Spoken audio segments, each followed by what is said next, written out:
Hi guys, I'm Shmee, hello and welcome back to the channel where today at the Shmuseum we have a very special car, the Bentley Mulliner Bacalar. This is an example of coach building. Only 12 exist in the entire world, 12 of these, a car that was introduced a couple of years ago, and today I've got an opportunity to take it out for a drive. We're going to have a full look around, all of the details like the bodywork, which actually wraps around in one single piece from the A-pillar all the way around the front to the other side. The seats with hundreds of thousands of stitches on the seats in this car alone. The ultimate in luxury, the height of bespoke building when it comes to a car like this. It's an engineering prototype here in the lovely Scarab Green. We're going to have a full look around it and then take it out for a drive for an exclusive experience in the Bentley Bacalar.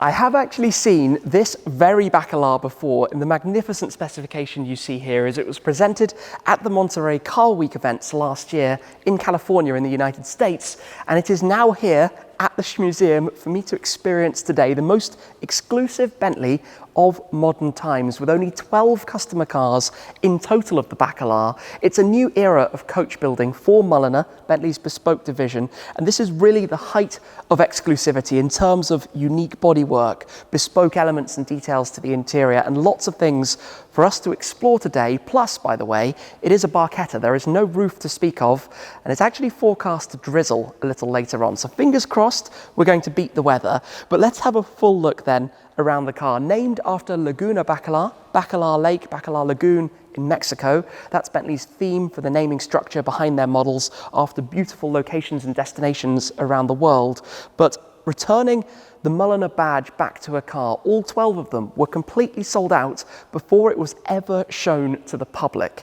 This is a car with carbon fiber bodywork, concept-like appearances, many wonderful touches to the interior, but following on from the introduction at their centenary of the EXP 100 GT concept, this actually brought some of those design elements into the final car in terms of the grille, this very large grille, the center line that runs up over the top, this style you have for the headlights with the running light that sides and flanks around towards the side of the car. We've got gigantic 22-inch wheels. I mentioned this single body panel. This actually runs the whole way from here at the A-pillars all the way around the front with no panel gaps, all the way around to the same on the other side. That is certainly something you would not want to damage. And the paint color of this car, and the Scarab Green, is fantastic. I'm definitely missing a green car in the collection at the moment. But Bacalar, I think, represents more than that. You know, it comes obviously with a price tag. It's £1.5 million plus taxes for each of the 12 cars. But what that brings is an involvement directly with Mulliner to create something completely unique. Every car will wear unique specifications, to be part of that whole program, to take delivery of the cars in special locations like the Goodwood Festival of Speed or the 24 Hours of Le Mans. And just look at the design around here at the back, the way you have this undercut in the rear deck lid, the floating Bentley Wings badge that sits in the center, the tail lights with this 3D shape and design to them, the rear deck lid. This is also quite interesting to explore and to look at, because gone is the 2+2 style seating configuration. In its place instead, obviously, this very nicely presented overview over the top. But the interior is what so much of this is also about. So let's have a quick look inside here. Many details to touch on. For example, the seats. Have a look at the stitching pattern that we have here on the seats. Each seat has 148,199 stitches. Yes, per seat. If we look over the dashboard, the trim that you can see, the wood inlays, are in 5,000-year-old aged riverwood. 5,000-year-old wood. Of course, many of the touches we know from other Bentley models, the folding display screen in the center with 40 different parts to the moving motors. For that, we'll have a look at that when we explore the interior a little bit more as well.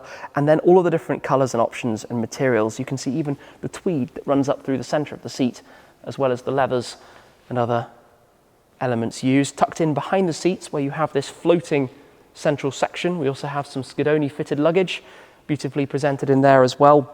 But I think you get the point. This is Mulliner at its finest. This is creating a car that offers that extra level of exclusivity in a very special package. And today I have the opportunity to take it out for a drive in the engineering prototype of the Bacalar. So let's gear up and head out onto the roads. Here we are then, driving in the most exclusive Bentley of modern times, and it is distinctly Bentley from the very beginning. That effortlessness of the power delivery, that feeling of luxury, of quality, that carries a weight with it, of course, but this sense of everything being very, very premium. Now, I expected with the permanently open roof for it to be much more blustery, much windier inside the cabin, but I suppose the design of the rear buttresses negates that as much as possible. I'm driving at the moment in the Bentley mode, which is the default automatic mode, where it works out what it thinks you would like and optimizes all of the settings for the powertrain, the suspension, the throttle response, and all of that side of things. But you just feel that you want to waft along in the elegance of Bacala. This is something so truly special, a return of coach building. We're seeing that more and more across the market in general, things that bring with them a level of exclusivity. Yes, they carry a price tag, but a level of exclusivity unmatched, unrivaled elsewhere. Now, being based on the Continental GT means it's all very familiar to me to begin with, having driven a number of the Conti GT models in terms of the dashboard, the displays, but reskinned with a new interface, a slightly new look to them. In terms of the underpinnings, we have that fabulous W12. It is pretty soft and unintrusive, driving just normally like this. It's the 6-litre twin-turbo power plant. It won't exist forever. Bentley have announced that in a couple of years' time they will be going fully hybrid across the range, presumably the hybrid V8 engines, and perhaps even downsizing beyond that in the future. We shall have to see. But for now, we're heading towards the last hurrah of the W12, so let's enjoy it as much as we can while it still exists. Now, this car is a speed in many ways. It doesn't have rear wheel steering. It does have the permanent all-wheel drive system, although with a rear bias, so it's trying to be rear driven as much as it can, but permanent four-wheel drive in the background. We have 650 brake horsepower, 659 metric PS. We have 900 newton meters of torque and the 8-speed automatic gearbox with the paddle shifters. But as I just cruise along, you know, I'm not trying to maximize sportiness at the moment. I'm just enjoying driving it. And remember, this is an engineering prototype, so it's a car that's done an awful lot of mileage accumulation to build up, to test. It is the car that foreruns the 12 customer cars, only 12 cars in total being offered to customers as we go through some of these twistier corners. This is where I should probably have turned the rotational dial into sport, and we start to hear a little bit more of that W12, and you get some very unusual sounds out of it. Much more of the turbo noise than I would have expected, both the intake sounds but also on the lift off as well. If I start to just drop down some gears, you get that familiar Bentley burble and grumble. And if you do put your foot down, it sure does get a move on. But to me, it feels more like something I want to, as I said, just waft along in, to pop it maybe the other way into comfort, to hold the shifter, and we'll go back into drive and use the automatic gearbox and just, you know, let the car do its thing. You have the intelligent coasting and cylinder deactivation. You have obviously all of the latest tech and a fantastic sound system, the display that rotates, as I mentioned. It's a very, very nice place to be. These seats are super comfortable, but just everything that you touch has a quality to it, whether it's the stalks behind the steering wheel, whether it's the air conditioning bezels, whatever it might be, the shifter, everything feels at a very, very high end, a very top end of quality and a feel of fit and finish. And that's what you would expect in something at this level of bespoke, right? That's what you'd expect, certainly with the price tag that is afforded to a vehicle of this nature. So you can cruise along. We'll have some motorway, highway sections ahead to experiment with it on, but just through the 30 miles per hour zones like this, that's where it feels oh so nice. And you know, I appreciate that, for example, they made these lower cut door windows which have a nice shape to them, as opposed to just taking the regular ones straight from the Continental GT. But as we get back towards the national speed limit, so let's pop it back into sport. Let's drop down some gears, just second gear, to experience some of this. And you know, even if it's big and heavy, it doesn't halt in picking up speed. Not as instantly responsive as a supercar or something specifically targeting performance, but it actually moves through corners better than you would expect. And we've got so much torque that we don't really need to drop down more gears than necessary. I'm not sure how much of those sounds we'll pick out on the video because they're not particularly prominent. Down to first gear.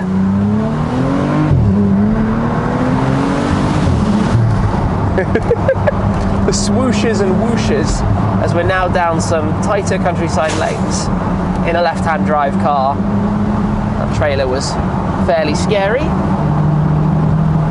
Certainly I'm conscious of being sat very much towards the left of the car as well. Not perhaps ideal.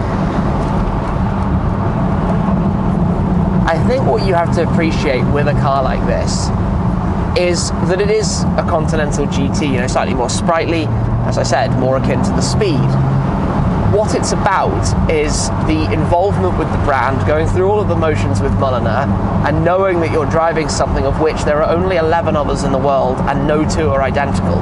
No two will carry the same specification as one another. And that's what makes something like this. That's where the value comes from with it. I'm not sure if many of them will drive or if most of them will effectively be collector pieces, garage queens, because there are only 12. It's a catch-22, right? People who are in a position to be able to afford a car like this and to be part of that experience probably have a garage filled with multiple other cars. I would imagine they probably own some classic Bentleys and probably own a number of the current lineup models, Bentayga, Continental GT, perhaps they've had a Mulsanne, Flying Spur, who knows which else. So it won't be the only Bentley in their garage. It's very unlikely to be that only Bentley, but I think the way the markets are going in general, we're going to be seeing more and more of these type of projects where manufacturers offer the opportunity for customers to be closely involved in a project, perhaps from its conception all the way through. The height of that, let's say, is with the Rolls-Royce projects, the Sweptail, Boattail, and the Droptail, that I think is the third one, rumoured to be arriving in the future, that cost tens of millions. Makes something like this look like it's for anybody. But obviously, £1.5 million, and that's plus taxes, by the way. That would be £1.8 million here in the United Kingdom, verging on £2 million for a Bentley Bacalar. You are really at the top end to watch out there. I don't think there was enough room for him to pull out with a trailer. And yes, I'm super conscious that were something to happen to that lovely piece around the front, preferably let's just not even contemplate that. Carbon fibre bodywork. The doors are traditional aluminium, as are some of the other components on the car. Obviously carbon fibre allowing the opportunity to create some new shapes and different moulds, different outlines, but carrying a cost associated with that. Now in sport, we're also in sport on the gearbox, but I'm going to pop it back into Bentley mode because, to be honest, the main enjoyment that I've had so far driving this is just to let it do its thing, just to cruise along with it as we come basically to a standstill, and stop-start obviously does its thing. The silent feeling and just enjoying touching the different materials, the tweed in here, back on the power. You just let it go. And arguably, as I think I said back when I drove the Continental GT in its new form for the first time a few years ago, I'm not the biggest fan of the fact that many of the controls are shared. The steering wheel buttons are basically the same that you find on entry Audis, for example, and other Volkswagen Group family members. It's the same for the Bugatti Chiron. I do like that they have their own stalks and they do have their own other elements of it. But at this price tag, perhaps you want a new type of wheel. They have changed it, to be completely fair. They have changed the bottom of the wheel, the design, the style, Bacalar nameplate, and obviously the materials. The tritone that you have on here, with the two-tone grey leather and the yellow 12 o'clock marking stripe up towards the top. But it's still those same plasticky buttons, that, it is what it is. I'm not the biggest fan of that kind of thing. Anyway, we're heading through a little bit of a town here. We'll hopefully have some more open roads on the other side. I have certainly had some pretty good luck with the weather today. I'm not going to lie. I did think that it was forecast to rain, but it looks like that's probably coming a fair bit later. So thankfully all is well on that front. And to be honest, when you're driving in a car like this, and it has quite a raked windshield, it's quite low in front of you, but you are certainly cocooned within the cabin. It's just magnificent. There's no awkward line that's created as a result of trying to make it a convertible from a coupe. It's been designed like this from the ground up. You don't have any temporary roof contraption or anything like that. So if it rains, you are out in the rain. You're going to have to drive faster. That's the only way to avoid it. A little bit conscious of the size. You know, it's not exactly a small car.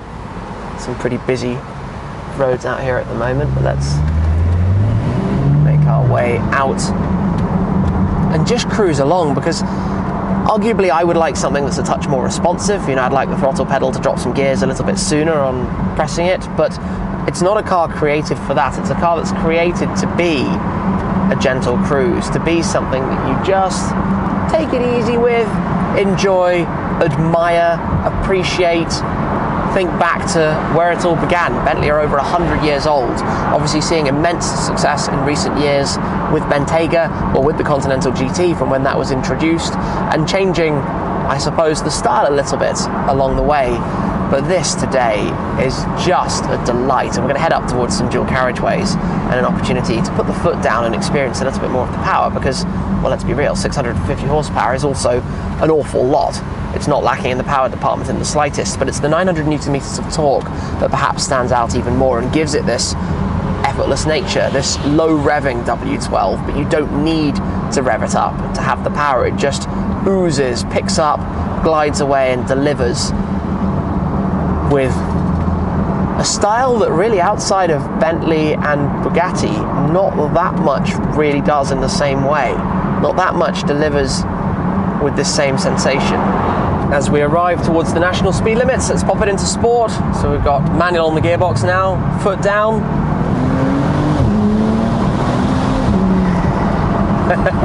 It's at the higher numbers that it really picks up, and then you get those swooshes as you lift off, obviously from the turbos. I don't think I've ever heard a noise quite like that in a Bentley. I'm familiar with those burbles and crackles. On downshift you get some fantastic noises, but it's not a particularly strong sound. It's not overwhelming or, you know, intrusive to the extreme. Yeah, gets a move on. It certainly knows how to get a move on. If I notch the shifter back, then we go into permanent manual. It will now hold the gears as I choose them, rather than returning back to sport automatic. Road opens.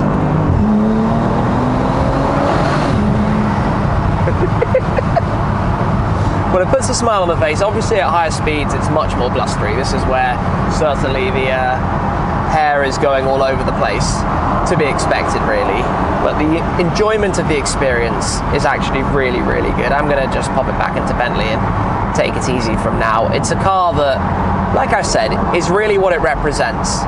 You know, it's, from a driving perspective for me, it's a Continental GT. And it's appreciating the rarity factor. You're not going to see one of these on the roads. I don't know if people around realise it's anything other than a regular Bentley, to be honest. But if I saw one of these, I would certainly be, you know, jaw dropped. Did that really just pass me? Did somebody really just drive one of those out on the road?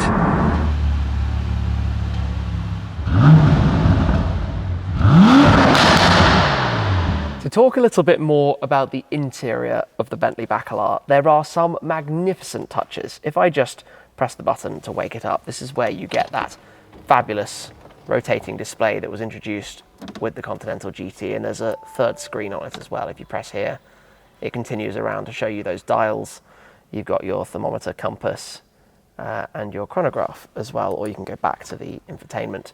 But the way it moves and slides and adjusts and shuffles and goes back into position, obviously then with your full infotainment system, you can see here we're in the driving dynamics screen where you've got the head-up display and a few settings. You've got the suspension that you can lift up for the whole car with the graphic of the Bacala there as well. Just all of the different settings that you'd hope to find. Just beneath that, between the air conditioning vents here, is the Bacala Car Zero.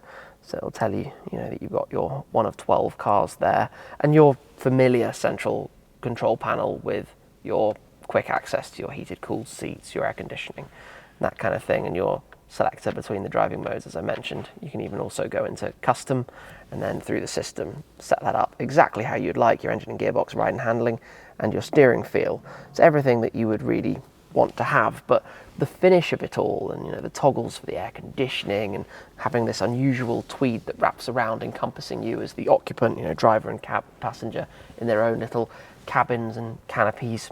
Obviously we've got the armrest here, which is actually, I believe, fixed in place. I thought that might open, but that's fixed in place. Cup holder storage just in front of it, and a digital dash as well for the driver.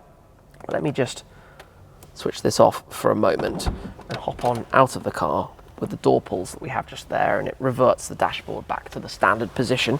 Take a stand out of here. And one thing I find quite unusual about this is it actually has fairly clever doors. The thing with Bentley doors is that they can open to any position. They don't have to go to specific notches. You can take it to where you want it, and that's where it will hold.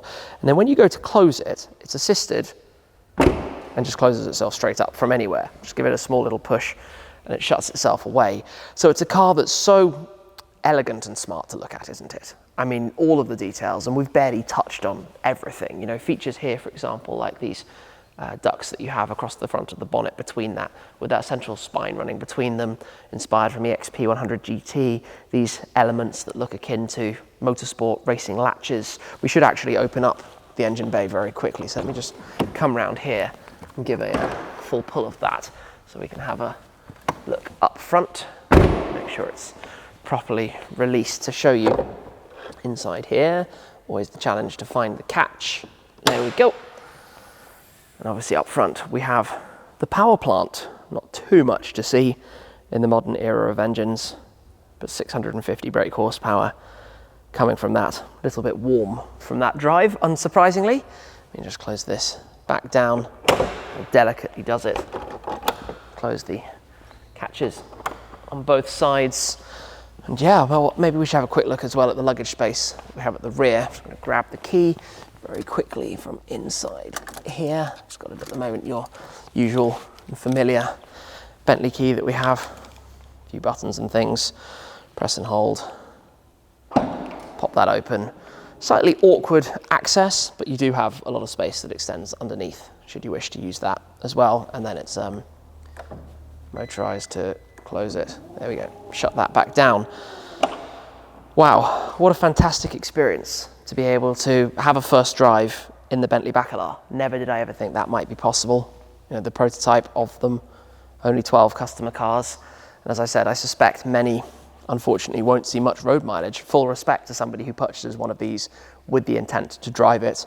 Dynamically, by the way, it's also 20 millimeters, 2 centimeters wider than the standard Continental GT, but it's a demonstration of what's possible in this new era of coach building. So who knows what could happen next. For now though, a huge thank you to Bentley for the opportunity to have the Bacala here at the Schmuseum and to have been out on the roads to experience it for myself. That's it for now though. Thank you very much for watching, and I'll see you again very soon. Cheers.